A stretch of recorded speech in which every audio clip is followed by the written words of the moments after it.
শয়তান কিংবা খারাপ জিন মানুষকে কেন ডিস্টার্ব করে জানেন?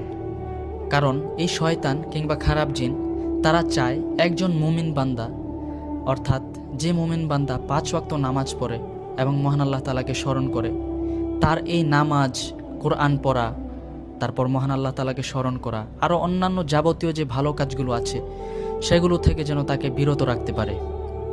এই বিষয়ে মহান আল্লাহ তাআলা কোরআনের মধ্যে বলেন, ইন্না শাইতানা লাকুম আদুউন ফাত্তাখিযুহু আদুওয়া, অর্থাৎ শয়তান কিংবা খারাপ জিন তারা তোমাদের প্রকাশ্য শত্রু। অর্থাৎ এই শয়তান কিংবা খারাপ জিন তাদেরকে প্রকাশ্য শত্রু হিসেবে গ্রহণ করো। শুধু তাই নয় প্রিয় ভাইরা, রাসূল সাল্লাল্লাহু আলাইহি ওয়াসাল্লাম আমাদেরকে চমৎকার একটা আমল শিখিয়ে গিয়েছেন, আর তা হলো আপনি ঘুমানোর আগে আয়াতুল কুরসি এবং সূরা ফালাক আর সূরা নাস পড়ে ঘুমালে মহান আল্লাহ তাআলার হেফাজত আপনার উপর ঢাল হিসেবে কাজ করবে ইনশাআল্লাহ। আলহামদুলিল্লাহ। সুতরাং ভয় নয়,